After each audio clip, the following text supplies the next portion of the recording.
मनोजवं मारुततुल्यवेगं जितेन्द्रियं बुद्धिमतां वरिष्ठं वातात्मजं वानरयोधमुख्यं ಶ್ರೀರಾಮದೂತಂ ಶಿರಸಾ ನಮಾಮಿ.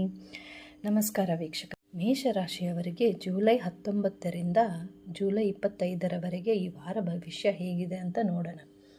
ವೃತ್ತಿಯಲ್ಲಿ ಹೇಳಬೇಕಾದ್ರೆ ಈ ವಾರ ನೀವು ಸ್ಥಿರವಾದ ಪ್ರಗತಿಯನ್ನು ನೀವು ಕಾಣಬಹುದು. ತಕ್ಷಣವೇ ದೊಡ್ಡ ಪ್ರಮೋಷನ್ ಸಿಗದಿದ್ದರೂ ನಿಮ್ಮ ಪ್ರತಿದಿನದ ಕೆಲಸಗಳು ಸುಲಭವಾಗಿ ಪೂರ್ಣಗೊಳ್ಳುತ್ತವೆ.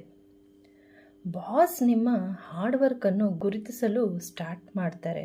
ಜವಾಬ್ದಾರಿಯುತ ಪ್ರಾಜೆಕ್ಟ್ ನಿಮಗೆ ವಹಿಸಬಹುದು. ಈ ವಾರ ಟೀಮ್ ಲೀಡರ್ ಆಗುವ ಉತ್ತಮ ಅವಕಾಶ ನಿಮಗೆ ಸಿಗಲಿದೆ. ಆದರೆ ಈ ವಾರ ನೀವು ಶಾರ್ಟ್ಕಟ್ ಬಳಸದೆ ತುಂಬ ಶಿಸ್ತಿನ ಜೊತೆಗೆ ನಿಯಮಿತವಾಗಿ ಕೆಲಸ ಮಾಡುವುದರಿಂದ ನಿಶ್ಚಿತ ಯಶಸ್ಸು ಸಿಗುತ್ತೆ. ನಿಮಗೆ ಪೆಂಡಿಂಗ್ ಇರುವ ಕೆಲಸಗಳನ್ನು ಫಸ್ಟ್ ಕಂಪ್ಲೀಟ್ ಮಾಡಿ. ನಿಮ್ಮ ಲೀಡರ್ಶಿಪ್ ಸಾಮರ್ಥ್ಯ ಶೈನ್ ಆಗುತ್ತೆ. ಕೊಲೀಗ್ಸ್ ಮತ್ತು ಸೀನಿಯರ್ಸ್ ನಿಮ್ಮನ್ನು ಅಪ್ರಿಷಿಯೇಟ್ ಮಾಡ್ತಾರೆ. ಹೊಸ ಅವಕಾಶಗಳಲ್ಲಿ ಹೆಚ್ಚಳ ಆಗುತ್ತೆ. ಹೇಗಾಗುತ್ತಂದರೆ ಸೆಮಿನಾರ್ನಲ್ಲಿ ನೀವು ಭಾಗವಹಿಸ್ತೀರಾ. ಅಲ್ಲಿ ಪ್ರಭಾವಿ ವ್ಯಕ್ತಿಗಳ ಪರಿಚಯ ಮಾಡಿಕೊಂಡು, ಬರೀ ಪರಿಚಯ ಮಾಡ್ಕೊಳ್ಳಲ್ಲ, ಅವರ ಹತ್ರ ನೀವು ನಿಮ್ಮ ಮುಂದಿನ ಪ್ರಾಜೆಕ್ಟ್ ಬಗ್ಗೆ ಫುಲ್ ಡಿಸ್ಕಸ್ ಮಾಡ್ತೀರಾ. ಅದರಿಂದ ನಿಮಗೆ ಅವಕಾಶಗಳು ಸಿಗುತ್ತೆ. ಬಿಸ್ನೆಸ್ ಮಾಡೋರಿಗೆ ಹೊಸ ಕಾಂಟ್ರಾಕ್ಟ್ ಒಪ್ಪಂದಗಳನ್ನು ಮಾಡ್ಕೊಳ್ಳೋ ಬದಲು ಈ ವಾರ ನಿಮ್ಮ ಕ್ಲೈಂಟ್ಸ್ ಜೊತೆ, ಅವರ ಜೊತೆ ಏನಾದರೂ ಪ್ರಾಬ್ಲಮ್ಸ್ ಇದ್ದರೆ ಅದನ್ನು ನೀವು ಸರಿಪಡಿಸ್ಕೋಬೇಕು. ಮತ್ತು ವ್ಯವಹಾರದ ಪ್ರಕ್ರಿಯೆಗಳನ್ನು ಪರಿಶೀಲಿಸಲು ಈ ವಾರ ತುಂಬಾ ಉತ್ತಮವಾಗಿರುತ್ತೆ. ಹೇಗೆ ಬಿಸ್ನೆಸ್ ನಡೀತಾ ಇದೆ, ಏನು ಚೇಂಜಸ್ ಮಾಡಿದ್ರೆ ಟೈಮ್ ಸೇವ್ ಆಗುತ್ತೆ ಮತ್ತು ಎನರ್ಜಿ ಸೇವ್ ಆಗುತ್ತೆ ಮತ್ತು ಹಣನೂ ಉಳಿತಾಯ ಮಾಡ್ಬೋದು ಅಂತ ನೀವು ಪ್ಲ್ಯಾನಿಂಗ್ ಮಾಡ್ಕೋಬೇಕು. ಪ್ರಾಡಕ್ಷನ್ನಲ್ಲಿ ಡಿಲೇ ಆಗ್ತಾ ಇದೆಯಾ, ಪ್ರತಿ ವಿಚಾರವೂ ನೀವು ಗಮನಿಸಬೇಕು. ಅದಕ್ಕೆ ಏನು ಬೇಕೋ ಅದನ್ನು ನೀವು ಆ್ಯಕ್ಷನ್ ತಗೋಬೇಕು.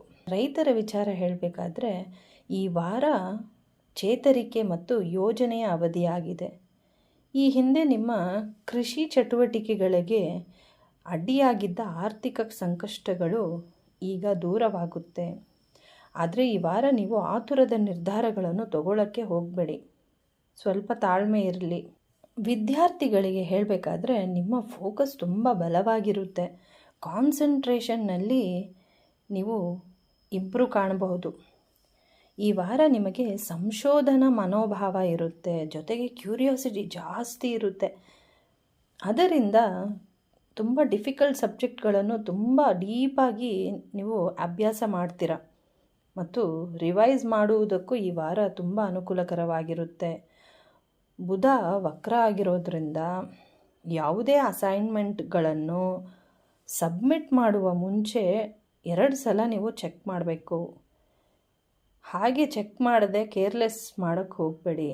ಮತ್ತು ಏನೇ ಡೌಟ್ಸ್ ಇದ್ರೇನೋ ಅದನ್ನು ನೀವು ಟೀಚರ್ಸ್ ಹತ್ರ ಅವರ ಸಲಹೆ ಪಡೆಯೋಕ್ಕೆ ನೀವು ಹೆಸಿಟೇಟ್ ಮಾಡೋಕ್ಕೆ ಹೋಗಬೇಡಿ. ಕ್ಲಿಯರ್ ಮಾಡ್ಕೊಳ್ಳಿ. ಯಾವುದೇ ಡೌಟ್ಸ್ ಇದ್ರೇನೋ ನೀವು ಕ್ಲಿಯರ್ ಮಾಡ್ಕೊಂಡಿಲ್ಲ ಅಂದರೆ ನಿಮ್ಗೆ ಹೇಗೆ ಅರ್ಥ ಆಗುತ್ತೆ ಡೌಟ್ಸು. ಅದರಿಂದ ಕ್ಲಿಯರ್ ಮಾಡ್ಕೊಳ್ಳೋದು ಒಳ್ಳೆಯದು. ಮತ್ತು ಕಂಟಿನ್ಯೂಯಸ್ ಆಗಿ ಓದೋಕ್ಕೆ ಕೂತ್ಕೋಬೇಡಿ. ಸ್ವಲ್ಪ ಮಧ್ಯದಲ್ಲಿ ಬ್ರೇಕ್ ತಗೊಳ್ಳಿ. ಆಗಾಗ ಡೀಪ್ ಬ್ರೀದಿಂಗ್ ಮಾಡೋದು ಒಳ್ಳೆಯದು. ಹಣಕಾಸಿನ ವಿಚಾರದಲ್ಲಿ ಹೇಳಬೇಕಾದ್ರೆ ಸಡನ್ನಾಗಿ ಧನಲಾಭ ಅಂತೂ ಆಗಲ್ಲ. ಈ ವಾರ ನಿರಂತರ ಮತ್ತು ವ್ಯವಸ್ಥಿತ ಬೆಳವಣಿಗೆ ಅಂತ ಹೇಳ್ಬೋದು. ಕನ್ಸಿಸ್ಟೆಂಟ್ ಎಫರ್ಟ್ ಕೆಲಸದಲ್ಲಿ ಹಾಕೋದ್ರಿಂದ ಅದರ ಬದಲಾಗಿ ಆದಾಯ ಬರುತ್ತೆ. ನಿಮಗೆ ಎಫರ್ಟ್ ಇದ್ದರೆ ಅಲ್ಲಿ ಇನ್ಕಮ್ ಇರುತ್ತೆ. ಆದರೆ ಫೈನಾನ್ಷಿಯಲ್ ಮ್ಯಾನೇಜ್ಮೆಂಟನ್ನು ನೀವು ತುಂಬ ಡಿಸಿಪ್ಲಿನ್ ಪ್ಲ್ಯಾನಿಂಗ್ ಮಾಡ್ಕೋಬೇಕು.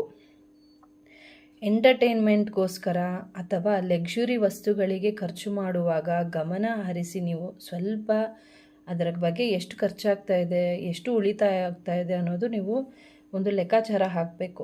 ಎಷ್ಟಾಗುತ್ತೋ ಅಷ್ಟು ಖರ್ಚು ಕಮ್ಮಿ ಮಾಡೋಕ್ಕೆ ಟ್ರೈ ಮಾಡಿ.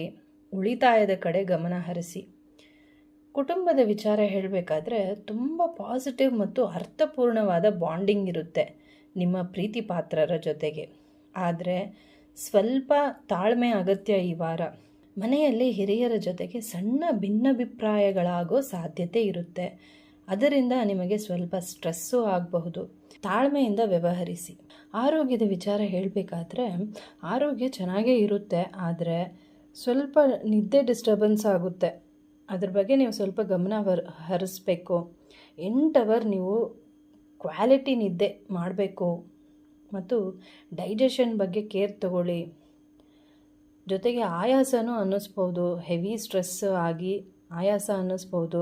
ನಿಮ್ಮನ್ನು ನೀವು ತುಂಬ ಕೇರ್ ಮಾಡ್ಕೋಬೇಕು. ರೆಗ್ಯುಲರಾಗಿ ಸೆಲ್ಫ್ ಕೇರ್ ಮಾಡ್ಕೋಬೇಕು ನೀವು.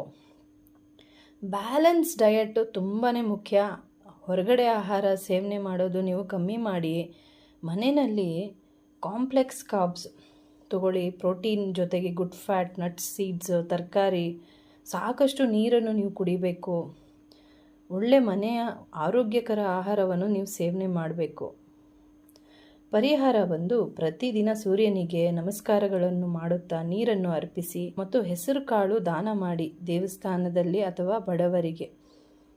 ಹನುಮಾನ್ ಚಾಲೀಸವನ್ನು ಪ್ರತಿದಿನ ಪಠನೆ ಮಾಡೋದ್ರಿಂದ ನಿಮಗೆ ಧೈರ್ಯ ಜಾಸ್ತಿ ಆಗುತ್ತೆ ಮತ್ತು ಪೀಸ್ ಆಫ್ ಮೈಂಡ್ ಇರುತ್ತೆ. ಧನ್ಯವಾದಗಳು.